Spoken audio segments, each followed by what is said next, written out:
Well, Brighton is a small city. It has a population of approximately 2,500 people. It's a close-knit community.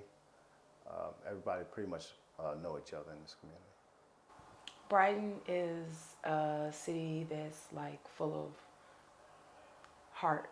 They are helpful people, loving people. A lot of people underestimate the citizens here in the city of Brighton because of their financial status or the financial status of the city. At one time, Brighton was a booming city, but as time goes on, most of your small hometown businesses move out, and that creates a lot of problems for the city. That's mainly why they're discouraged. A lot of great people have actually came out of the city of Brighton, and we are trying to keep that tradition going.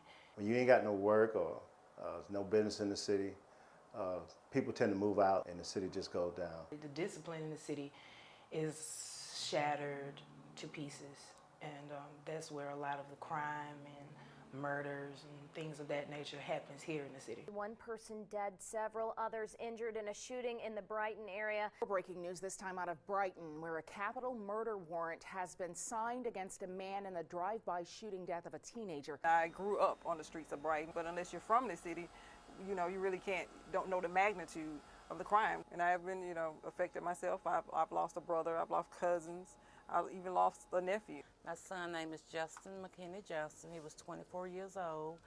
He was my only child. He was murdered November the 14th, 6 days after his birthday. He sold clothes out of the back of the car. Somebody lured him to 2908 Avenue F. They convinced him into coming around the corner, and he went around there because they were going to buy some clothes. So when he got around there, they weren't actually buying clothes. It was a setup. He held his hand up. They knew he didn't have a gun, and he told them he'd give them everything that he had.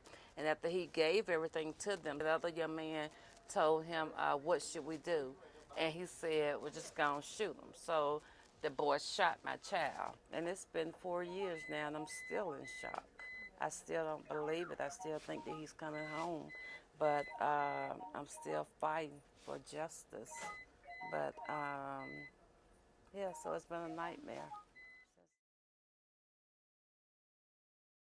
You want to bring in some hope and, some type of promise that everything, in a sense, will be okay. And I think that when people see growth, the crime rate will go down. If they are hopeful that change is going to come,